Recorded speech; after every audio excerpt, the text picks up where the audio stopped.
दरसवाडी ते डोंगरगाव कालव्याच्या लाभक्षेत्रातील पूर्व भागातील शेतकरी आजही हक्काच्या पाण्यापासून वंचित असल्याची तक्रार समोर आली आहे। पाणी उपलब्ध असूनही ते कालव्याच्या शेवटच्या टोकापर्यंत पोहोचत नसल्याने शेतकऱ्यांमध्ये तीव्र नाराजी व्यक्त होत आहे।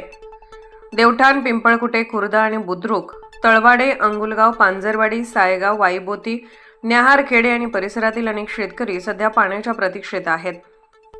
दरसवाडी येथून पाण्याचा विसर्ग सुरू असताना डोंगरगावापर्यंतच्या शेवटच्या लाभधारक शेतकऱ्याला त्याच्या हक्काचे पाणी का मिळत नाही असा थेट सवाल शेतकऱ्यांनी प्रशासनाला केला आहे। उपलब्ध पाण्याचे समान, पारदर्शक आणि नियोजनबद्ध वाटप करण्यात यावे अशी शेतकऱ्यांची प्रमुख मागणी आहे। तसेच कालव्यावर होत असलेल्या कथित अनधिकृत पाणी उपशावर कठोर कारवाई करण्याची मागणीही करण्यात आली आहे।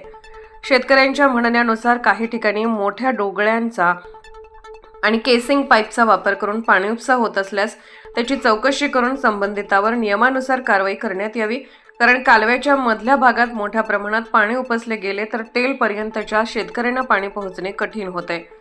नगरसूलच्या पुढे पाणी पोहोचत नसल्याने सायगाव, न्याहारखेडे, अंगुलगाव आणि पूर्व भागातील अनेक गावातील शेतकऱ्यांमध्ये चिंता वाढली आहे।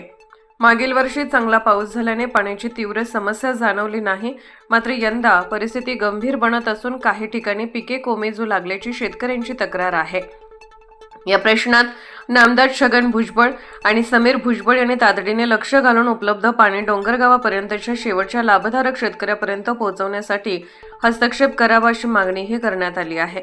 दरम्यान पाण्याच्या प्रश्नासाठी शेतकऱ्यांनी संघटित होऊन लोकशाही आणि कायदेशीर मार्गाने प्रशासनाकडे ठाम पाठपुरावा करण्याचे आवाहन करण्यात आले आहे। शेतकऱ्यांची भूमिका स्पष्ट आहे, कोणाच्याही विरोधात संघर्ष नाही, तर हा लढा केवळ हक्काच्या पाण्यासाठी आहे। प्रशासनाने तातडीने योग्य नियोजन करून नगरसूलच्या पुढे पाणी सोडावे, बेकायदेशीर पाणी उपसा रोखावा आणि दरसवाडी ते डोंगरगाव कालव्याच्या शेवटच्या टोकापर्यंत प्रत्येक लाभधारकाला नियमानुसार पाणी मिळावे अशी जोरदार मागणी शेतकऱ्यांनी केली आहे। आश्वासन नको, आता प्रत्यक्ष शेतात पाणी हवे, पाणी हा आमचा हक्क आहे, उपकार नाहीत अशा शब्दात पूर्व भागातील शेतकऱ्यांनी आपली भावना व्यक्त केली आहे।